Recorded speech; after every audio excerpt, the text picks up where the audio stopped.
Hola, bienvenidos, bienvenidas. Espero que estéis súper bien y hoy, por primera vez, creo que me voy a presentar porque me he dado cuenta de que nunca me presento y como dando por hecho de que todo el mundo me va a conocer, ¿no? Que me escucha, pues no. Entonces, mi nombre es Andrea, soy psicóloga y bueno, en este podcast vas a encontrar como información de salud mental que espero de todo corazón que te sirva, que incluso puedas aplicar en el día a día, que esto ya sería pues lo máximo de lo máximo, ¿no? Y nada, y si ya lo conocías, si ya conoces lo que te voy a explicar, quizás también te pueda servir para reforzar esos conocimientos, ¿no? Que ya sabemos que como más repetimos algo, más se consolida en nuestra memoria y más presente lo tenemos en nuestro día a día. Así que todo positivo. Hoy, como estaréis leyendo en el título, es sobre la inteligencia emocional y me sorprende que no lo haya tratado hasta ahora, que no haya tratado este tema hasta ahora porque es súper importante en la vida de todo el mundo. Y una de vosotras me escribió y me dijo: Andrea, te propongo un tema sobre inteligencia emocional. Y pensé, jolín, pues claro que sí, pues es algo que tendría que haber hecho incluso antes. Así que muchas gracias por proponérmelo. Te mando un besito muy grande. En primer lugar, explicar qué es la inteligencia emocional, porque igual hay un poco de incertidumbre sobre eso.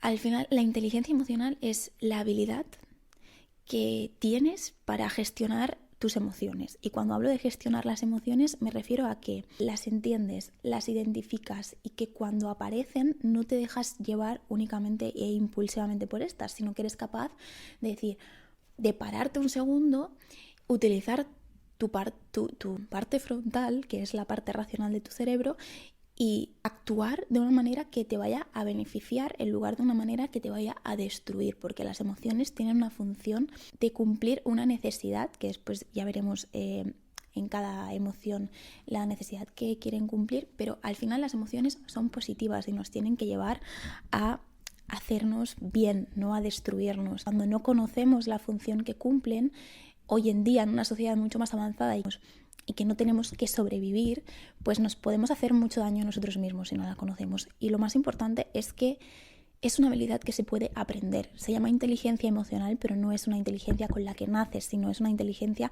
que se aprende y por tanto, no importa la edad que tengas, que puedes construir una inteligencia emocional, desarrollar una inteligencia emocional. Y es súper importante en todos los sentidos, porque no nos llegamos a hacer a la idea de cómo puede afectar no tener una buena inteligencia emocional en nuestro día a día. Si no tienes una buena inteligencia emocional, puede incluso estar repercutiendo en tu autoestima, porque cuando no entiendes lo que te pasa, cuando te sientes de una determinada manera y te frustras porque dices, es que yo no me quiero sentir así, y te dejas atrapar por la emoción, al final sientes que no tienes control sobre tu vida, sobre las cosas que te pasan, sobre las decisiones que tomas, y eso tiene un impacto muy negativo sobre tu autoestima, porque una de las partes fundamentales de nuestra autoestima es la autoeficacia, el sentirnos eficaces a la hora de lidiar con las situaciones de nuestro día a día. Así que trabajar en tu inteligencia emocional va también a tener un impacto sobre tu autoestima.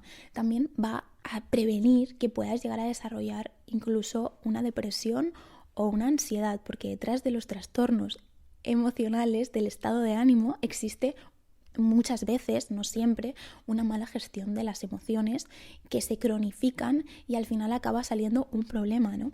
Entonces, veremos que al final tener una buena inteligencia emocional solo te va a traer beneficios. Y espero que bueno, pues con lo que vayas a aprender hoy sea una primera semillita para que puedas seguir indagando y trabajando en esa inteligencia emocional, en tus emociones. Como uno de los primeros pasos cuando aparece una emoción es que la identifiques, que la entiendas, voy a explicarte en profundidad cada emoción, lo que significa y que sepas qué hacer cuando aparece, ¿no? Hoy yo concretamente me voy a centrar en hablar de las emociones básicas, porque en otros episodios he hablado, por ejemplo, de la culpa, que es una emoción secundaria y que se construye más, es una construcción social. Las emociones primarias o básicas, que también se llaman, son aquellas que aparecen en todo el mundo, en todas las personas, de la misma manera no, pero que tú las puedes reconocer incluso a través de las expresiones faciales o corporales. Tú eres capaz de identificar que una persona se está sintiendo triste o se está sintiendo enfadada o se está sintiendo contenta, alegre. Entonces, estas son las emociones básicas y son la tristeza, la alegría, el miedo y la rabia. Después existe otra que es la sorpresa, que se ha debatido mucho si incluirla como emoción primaria básica y hay un consenso bastante claro en que sí, que se podía introducir como que se podría considerar una emoción básica, pero yo no la voy a tratar en este episodio porque creo que tampoco nos afecta mucho, no tiene como mucho impacto en nuestro día a día y si aparece pues tampoco no es nada que tengas que gestionar de una determinada manera porque puede tener un impacto negativo. Así que vamos a hablar de estas 4. Y algo que tienes que saber también, porque creo que es imprescindible que conozcas el por qué ahora tienes la inteligencia emocional que tienes, si la tienes, si no la tienes, es que la inteligencia emocional se desarrolla principalmente cuando somos niños. La capacidad de gestionar, de entender, de identificar, de no sentirnos sobrepasados por cómo nos sentimos, la desarrollamos mientras crecemos. Cuando tú eras un niño, eras como un sistema límbico con patas. O sea, tú eras una emoción andante. Parte racional, el lóbulo frontal, la parte frontal de tu cerebro, aún se estaba desarrollando. Entonces, tú podríamos decir que reaccionabas a las cosas que te pasaban. Al final tu parte racional eran tus padres, tus cuidadores, las personas de tu entorno, las personas adultas que tenías a tu alrededor. Si las personas adultas que tenías a tu alrededor no tenían esa capacidad, esa inteligencia emocional, no te la pudieron enseñar a ti. Si cuando tenías una rabieta, pues tus padres lo único que te decían, o la persona que hubiera a tu alrededor adulta, te decía, no te puedes sentir así de triste, no te puedes enfadar, cállate ya, y no te hacía entender la emoción, el decir, es normal que te sientas así, que te explicara, pues tú lo único que aprendías era lo que no tenías que hacer, pero no entendías bien cómo gestionar qué significaba sentirse así, qué hacer cuando te sentías así.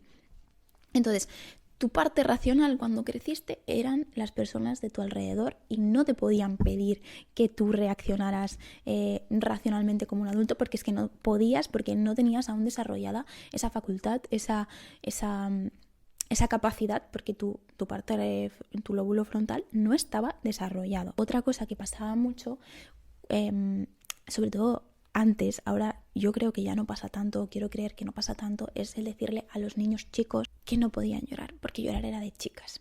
Entonces aprendía que no podía llorar, entonces cuando se sentía triste aprendía a expresarlo de la manera en la que le habían enseñado que sí que la podían expresar. Sobre todo en los niños estaba muchísimo más aceptado la rabia, ¿no? Un chico que se enfada y rompe cosas, pues está muchísimo más aceptado que un niño que llora, o estaba más aceptado que un niño que lloraba. Entonces lo que pasa es que expresaba esta tristeza a través de la rabia, de la emoción que sí que estaba permitida. O en cambio en las niñas también lo que pasaba antiguamente, ahora quiero creer también que no pasa tanto, es que a las niñas no se le permitía tanto expresar la rabia. Tú tienes que ser súper correcta siempre, súper modosita, no puedes estar enfadada, no se te permitía estar enfadada. Entonces cuando sentías rabia, ¿qué hacías?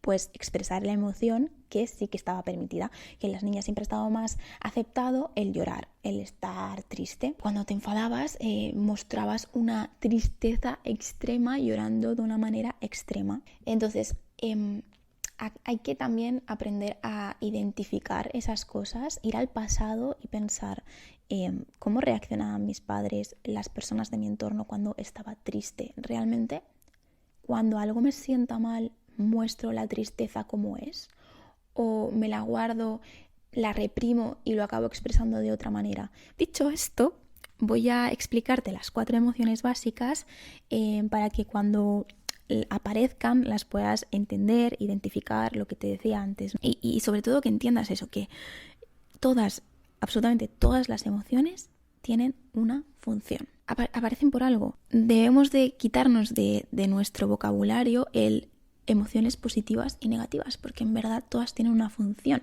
Lo único que hay emociones que las experimentamos de una forma más placentera, como la alegría. La alegría me hace sentir bien, me produce unas sensaciones placenteras, pero la tristeza, la rabia, me incomoda, me hace sentir mal, me hace sentir con pena, me genera disconfort, ¿no? Entonces, dejemos de utilizar las palabras positivas y negativas y empecemos a utilizar las palabras más que las emociones desagradables o las emociones que me hacen sentir bien. Es un primer paso siempre el aprender a referirnos a las cosas como son, porque no es que lo hagamos con mala intención, es lo que hemos aprendido, pero el ser conscientes y hacer estos pequeños cambios también nos van a ayudar a consolidar el conocimiento en nuestra cabecita. Entonces, en primer lugar, nos podemos encontrar con la tristeza, la emoción de la tristeza, que es una emoción que obviamente puede aparecer en múltiples ocasiones, en múltiples circunstancias, pero principalmente aparece cuando has perdido a alguien o cuando tenías algún objetivo y se te ha visto frustrado, o incluso por empatía, porque hayas visto a alguien que está triste y te hayas sentido mal por esa persona y te haya hecho sentir a ti también triste, que eso pasa mucho también. Así que puede aparecer porque lo hayas dejado por tu pareja, porque tenías el objetivo de sacar una nota en un examen y has suspendido. Y lo que pasa cuando te sientes triste es que sientes apatía, se produce también como una pérdida del tono muscular, estás menos interesado por las cosas, vaya que en general es como si tuvieras menos energía a nivel corporal, pero sin embargo lo que pasa, que es muy curioso, es que a nivel cognitivo no pierdes la activación y eso tiene un porqué. El objetivo cuando estás triste es que te reconstruyas, que asimiles lo que te ha pasado, que lo incorpores en tu mente, que te hagas a la idea, y por eso tu mente está activa. Y a veces puede parecer que le des más vueltas al coco y tal, porque en realidad lo que quiere es que asimiles lo que te ha pasado. Lo que pasa es que muchas veces pues tiene un efecto contrario, pero el objetivo principal es ese, que lo asimiles, lo incorpores. Además, también las señales de tristeza generan en los demás empatía. Igual que tú te puedes sentir triste cuando ves a otra persona que está triste, una persona que te ve triste siente empatía por ti y la otra persona va a mostrarte cariño, afecto, y eso también es una manera de reconstruirte, el vincularte, el buscar afecto. Entonces, el problema está en que muchas veces la falta de motivación para hacer cosas que nos produce la tristeza nos hace aislarnos. Y eso al final lo que acaba produciendo es que no nos vinculemos y que no recibamos ese afecto que tanto nos puede beneficiar cuando estamos tristes. Pero como ahora ya lo sabes, la próxima vez, aunque no tengas ganas de socializar, cuando estés triste, te animo a que llames a un amigo, a que llames a tu familia, a una persona de confianza, y no para fingir que todo está bien, sino para compartirle lo que te ha pasado, para que te entienda, para que tenga empatía y para que también a veces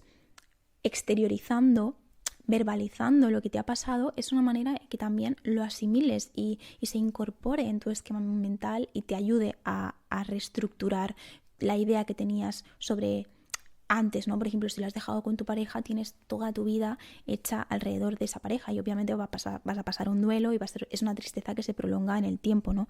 Pero el hablarlo es como que es el primer pasito, la primera semillita para empezar a incorporarlo en tu esquema. Lo que se queda dentro es mucho más difícil que lo asimiles, a no ser que hagas muchos autoexámenes y reflexiones mucho sobre lo que te pasa, pero eso a veces también te lleva a entrar en bucles, ¿no? A sobrepensar las cosas. O también pasa que si has aprendido que debes evitar sentirte triste a toda costa y cueste lo que cueste, pues normalmente se quedan traumas, porque cuando no lo asimilas se queda la herida abierta dentro, no lo has incorporado de todo en tu esquema mental y es una herida que va a seguir sangrando de vez en cuando se toque, porque no se ha acabado de asimilar.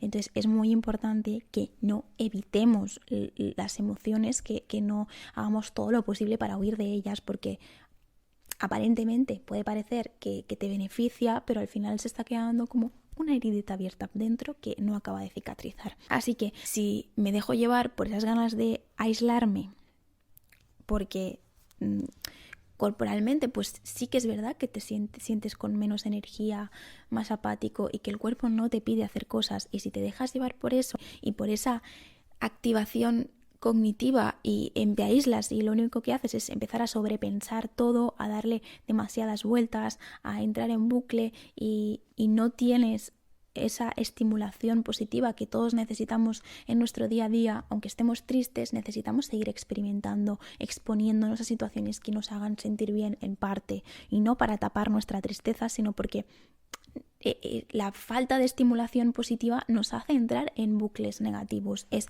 muy importante que nos expongamos a situaciones que nos vayan a beneficiar. Incluso eso te puede hacer desarrollar a largo plazo un episodio depresivo, entrar en un episodio depresivo. Si no te estimulas positivamente y lo único que haces es estar en tu mundo interno depresivo, va a costarte que salgas de ahí. Y encima, si no buscas vincularte afectivamente, pues aún más. Entonces, cuando te sientas triste, ya sabes, busca vincularte, busca hablar de ello, no lo tapes, no lo evites, pero exponte a situaciones también que te hagan sentir bien y que sean importantes para ti, sin tapar. Así que, en segundo lugar, tenemos la rabia. Y la rabia también es una emoción que se ha asociado con una connotación súper negativa, y es que mucha gente se piensa que rabia significa agresividad. Y aunque es verdad que muchas veces la rabia está asociada con conductas agresivas, la rabia también tiene una función muy importante. Cuando sentimos rabia, nuestro cuerpo al final nos está diciendo que nos están faltando al respeto, que están siendo injustos con nosotros, que nos pueden estar haciendo daño, tanto físico como mental, psicológico. Entonces, cuando sientes que estás rabioso, tienes que entender que lo que necesitas es hacerte respetar. Y hacerte respetar lo puedes hacer de una manera que no sea agresiva. Puedes hacerlo de muchas maneras. Bajo ningún concepto debes guardarte y reprimirte la rabia. Esa rabia está cumpliendo una función, así que debes escuchar la necesidad que hay dentro de ti cuando aparece esa rabia. Entonces, lo que decía, no hace falta que chilles, no hace falta que pegues golpes, no hace falta que te pongas agresivo. Puedes satisfacer esa función de otras maneras que son más beneficiosas para ti y para las personas de tu entorno. No hace falta ser agresivo. Entonces, lo primero que tienes que hacer cuando identifiques, sientas que estás irritado, que tienes ira, que estás enfadado, es ir al motivo. ¿Con qué te has enfadado? ¿Qué sientes que ha sido una falta de respeto o sientes que es injusto?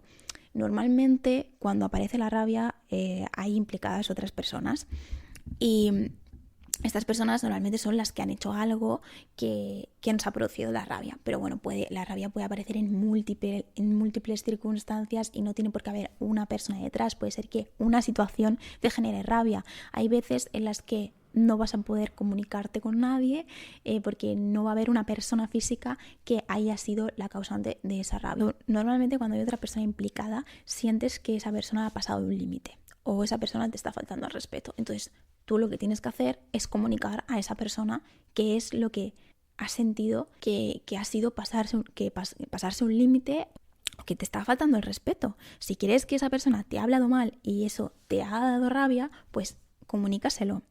Habla con esa persona, no te lo guardes. Es el momento perfecto, en verdad, para establecer límites también. Si hay algo que te ha dado rabia, probablemente haya un límite que tengas que establecer porque hay una falta de respeto de por medio, o tú lo hayas sentido como una falta de respeto y es algo importante para ti. Así que cuando sientas rabia, puedes verlo también como una oportunidad para establecer límites, para dejar claro qué es lo que realmente consideras tú una falta de respeto y no quieres que se vuelva a repetir. Entonces, hay otras ocasiones, esto sobre todo lo tienes que hacer de una forma asertiva, tanto porque te va a beneficiar tanto a ti como a la otra persona, porque puedes comunicar las cosas de muchas maneras. Puedes chillar, puedes perder los nervios, puedes actuar impulsivamente desde tu sistema límbico de cuando eras pequeño, o puedes pararte, identificar lo que te pasa, utilizar tu parte frontal, que ahora mismo ya sí que la tienes desarrollada y tienes la capacidad de entender lo que te está pasando, y ahora más que vas a saber lo que significa. Entonces piensa, razona, ¿qué ha pasado? ¿Qué puedo hacer yo? ¿Cómo le puedo decir las cosas para que tenga en cuenta que esto ha sido una falta de respeto sin que yo le esté faltando al respeto a la otra persona? Porque no hace falta que te bajes al mismo nivel. Tú ahora vas a tener una inteligencia emocional que si la otra persona no tiene, no es tu culpa.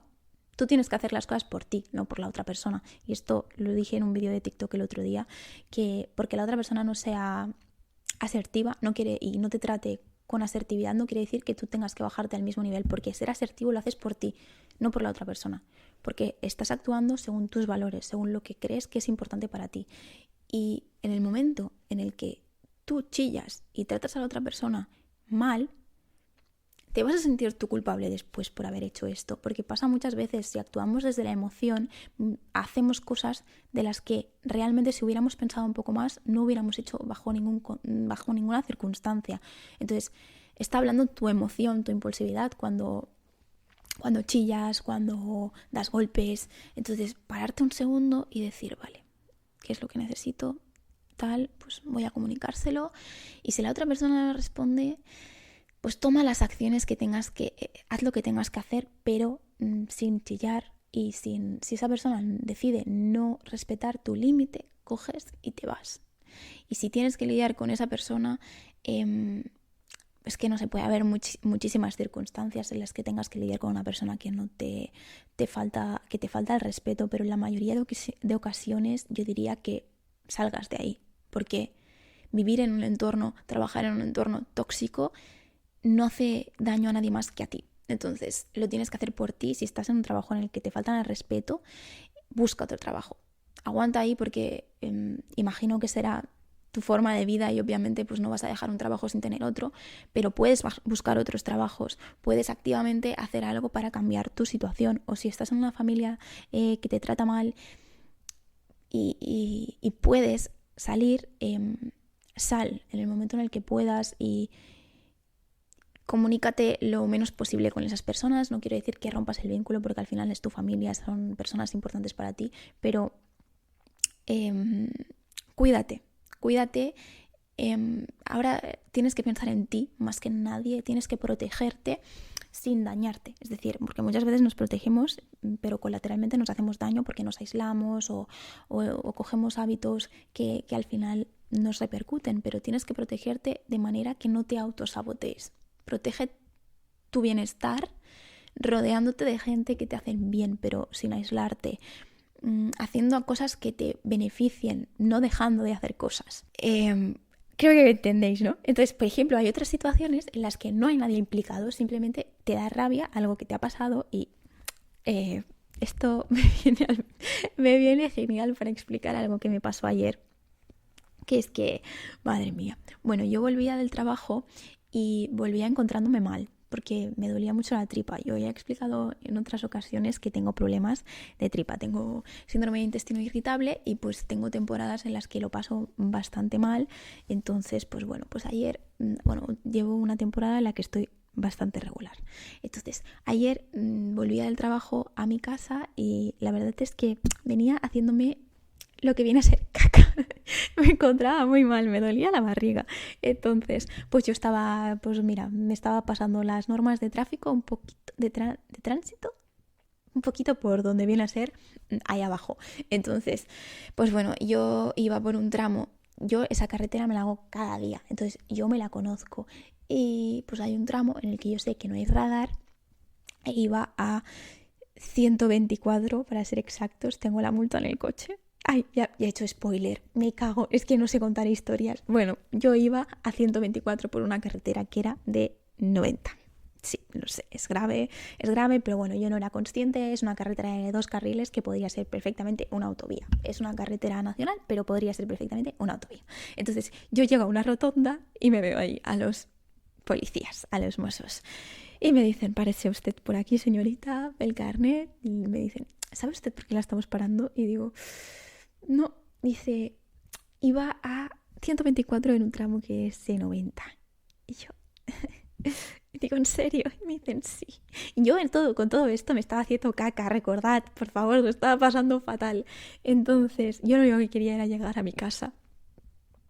Y bueno, total, me pusieron una multa de 150 euros si la pago antes del 4 de diciembre y si no de 300 euros. Como podréis comprender, me entró rabia, me entró mucha rabia porque pensé, jolín, en un momento me acaban de quitar por la cara 150 euros, por nada, o sea, 150 euros es una pasta.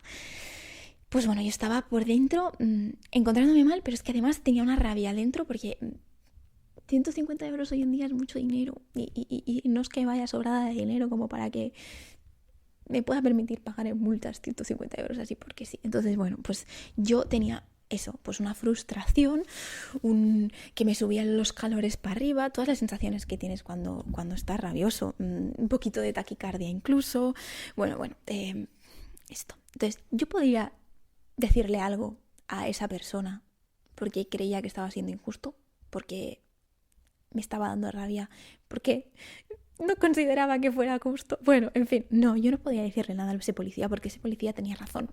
Entonces, estaba más enfadada conmigo que con nadie más.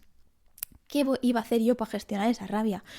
Pues bueno, pues mira, lo que hice fue llamar a mi madre. Llamé a mi madre, me desahogué, le dije, ¡ay, qué rabia! Me ha pasado esto, tal. Y bueno, pues poco a poco se me fue pasando. Hay veces que la rabia, pues hasta que lo asimilas, pues pasa un rato, pero hablarlo con alguien, exteriorizarlo, siempre ayuda. Entonces, tú tienes que conocerte a ti, tienes que conocer qué cosas te funcionan a ti, porque a mí me funciona esto, pero a cada persona le funciona una cosa, le calma una cosa. Entonces, a mí me calmó hablar con mi madre, contarle, desahogarme, pegar... me insulté un par de veces a mí misma, que eso tampoco está bien, porque dije, ay, qué tonta, que no sé qué, pero ya está, sin retroalimentarme, porque tampoco sirve de nada, porque mi madre también me dijo, que ella es bastante negativa, me dice, ves, es que yo hubiera pensado que para qué he salido de casa, tal, y es que eso tampoco es sano. Quiero decir, es normal que te dé rabia, pero tampoco hay que retroalimentarse y ya está. Tardarás lo que tardes en asimilarlo, hay personas que tardan más, pero al final lo que tienes que hacer es aceptarlo. Aceptar. La aceptación es una gran parte de la gestión de la rabia en muchas situaciones, porque hay situaciones que no las puedes cambiar, que no hay nadie con quien puedas hablar porque no se ha pasado un límite claro contigo, nadie, es cosa de la situación. Entonces, es cosa de asimilarlo, aceptarlo, y cuando lo aceptas se te acaba pasando, es un proceso. Entonces, pues eso, identifica, entiende qué está pasando en ese momento y aprende a escucharte, aprende a entenderte, a decir qué me funciona a mí. No te aísles, no pegues golpes, porque otra cosa que pasa con la rabia es que las personas que tienen esa dificultad, esa falta de razonamiento, ¿no? De capacidad racional ante la rabia, ante la emoción, y se dejan llevar directamente por estas, es que agresividad. Y cuando tú dejas ir a la agresividad, lo único que estás haciendo es asentando más esa incapacidad de controlar, no de controlar, sino de actuar racionalmente. Ahora está muy de moda eso de ir a pegar golpes por ahí, de tirar cosas, no sé si lo habéis visto, eso de que vas a un sitio y empiezas a romper muchas cosas, te dan como un bate y empiezas a romper. Entonces, una persona que no tiene dificultades de rabia o de ira, ir ahí, pues no pasa nada, es un día, pasas el rato. Está genial que de vez en cuando des golpes, pues mira, a todos nos puede venir bien, ¿no? Soltar un poco de energía, pero hacerlo, pero que una persona que tiene problemas de agresividad porque tiene una dificultad para controlar impulsos, haga eso, lo único que está haciendo es reforzar ese patrón, esa conducta de gestión de las emociones. Entonces, es un poco contradictorio. Si tienes dificultades para controlar los impulsos, no hagas ese tipo de actividades.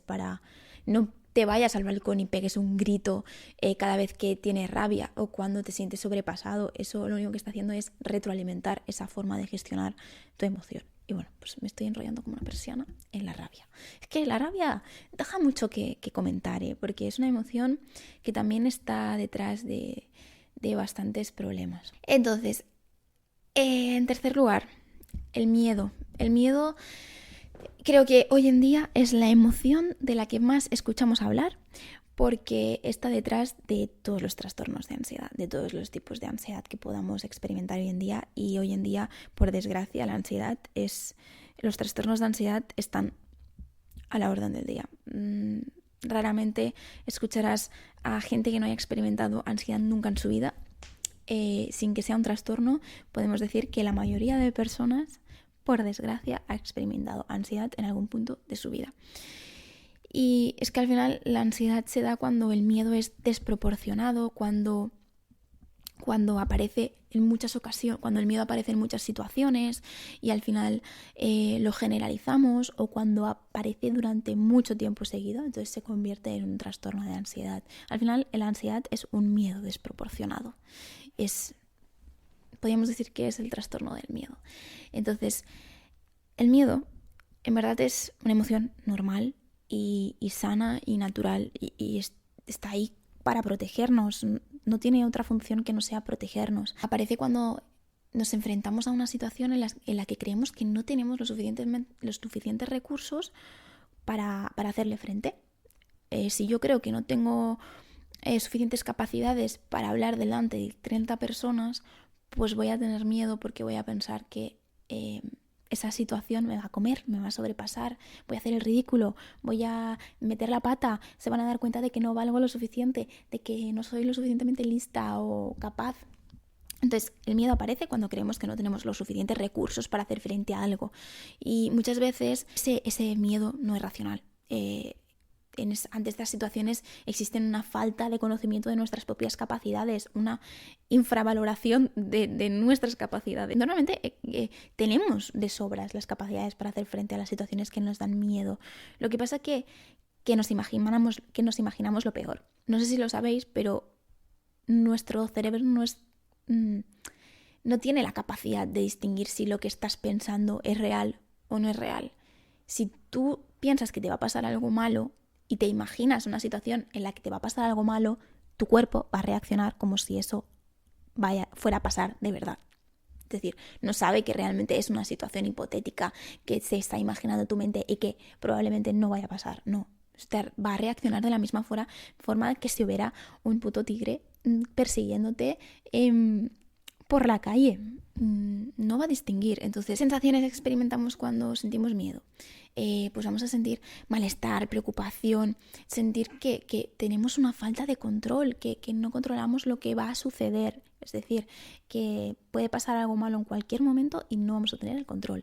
También vamos a sentir taquicardias, que hiperventilamos, sudores incluso. Supongo que todas estas sensaciones serán sensaciones que has vivido alguna vez en tu vida, porque yo creo que todo el mundo hemos experimentado, nos habíamos enfrentado a alguna situación en la que hayamos tenido miedo. Yo, por ejemplo, en la universidad, hacer exposiciones, bueno, en mi vida en general, exponer en público siempre ha sido algo que me ha dado mucho miedo.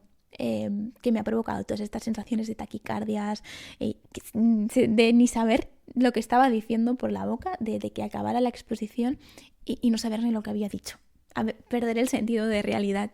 Entonces, el miedo es algo normal y estas sensaciones son cosas normales. El problema es cuando ese miedo nos impide de hacer las cosas, nuestros objetivos, las cosas que son importantes para nosotros, que interfieren en nuestras metas. Cuando tú dejas que un miedo te pare, que un miedo dirija tu vida, estás haciendo más grande ese miedo, porque le estás dando la razón. Estás diciendo, vale, sí, esta situación es peligrosa, por tanto, debo evitarla, porque es una de las estrategias que hay ante el miedo, casi siempre es la evitación. Yo no quiero que me pase nada malo, por tanto, lo que quiero es protegerme, por tanto, lo que voy a hacer es evitar esa situación. Si yo hago caso a ese miedo, que es irracional, lo estoy engrandeciendo en mi mente, le estoy dando un lugar que realmente no se merece, está dominando mi vida, está controlando mis acciones, cuando realmente no tiene ninguna base y lo único que tiene de fundamento es tu imaginación, nada más que eso, que tu imaginación. Entonces, cuando aparece un miedo, yo creo que el trabajo que hay detrás es sobre todo cognitivo. En muchas situaciones, si ya existe una ansiedad y existe una patología, tengamos que también aprender estrategias para relajarnos. Casi todo el trabajo que hay ante el miedo es cognitivo, es de no dejarnos convencer por nuestros miedos de que realmente eso es un miedo. Es decir, suena tonto, ¿no? Pero es así.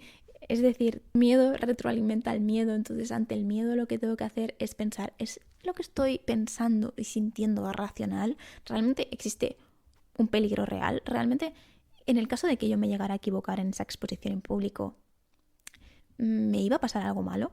Sí que es verdad que todos queremos sentirnos apoyados socialmente y aceptados socialmente, pero ¿realmente tú crees que una persona, porque te trabes o te quedes en blanco, va a pensar que ya no vales nada?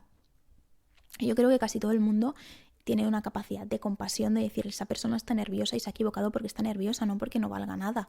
Y en el caso de que alguien lo piense así, probablemente es porque esté proyectando, porque esté pensando que él en su situación, si estuviera en tu situación, pensaría que no vale nada. Pero realmente una de las cosas también que que tenemos que tener presentes ante el miedo es la compasión, la autocompasión. Pensar que somos humanos, que nos vamos a equivocar, depende de qué situaciones. Claro, ahora estaba pensando en esto de exponer en público.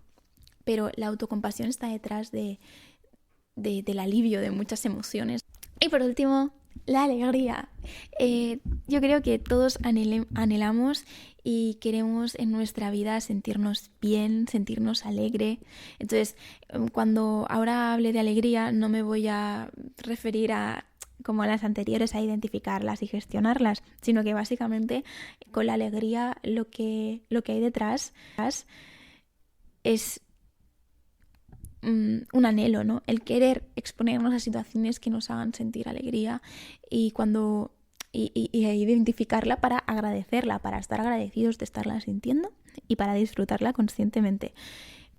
Entonces, la alegría principalmente aparece cuando consigues algo que es importante, cuando logras una meta o cuando valoras algún pequeño instante que como positivo, ¿no? En la consecución de una meta también, o cuando logras una conexión auténtica, un vínculo auténtico con alguien. Eso también nos despierta alegría.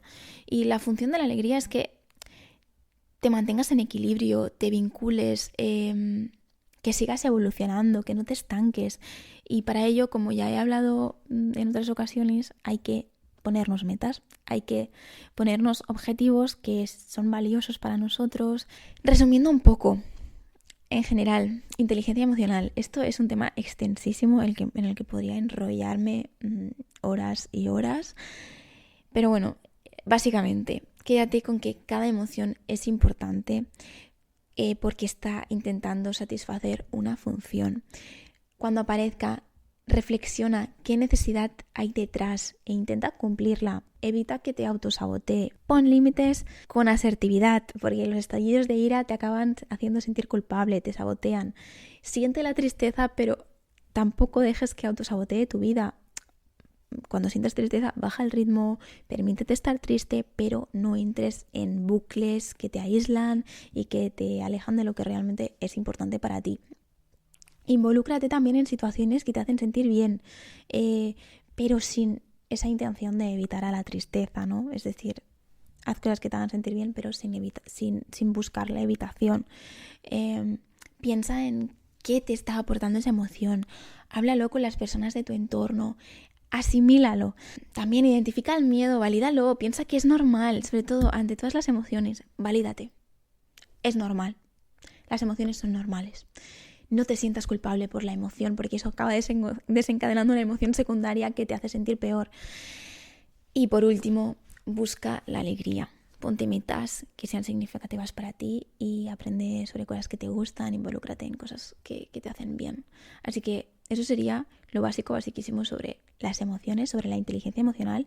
Y el primer paso para tener inteligencia emocional es entender tus emociones. Así que espero que te haya servido. Te mando un beso enorme. Busca la inteligencia emocional, pon inteligencia emocional en tu vida y pondrás bienestar y salud. Así que te mando un beso enorme y que busques mucha alegría.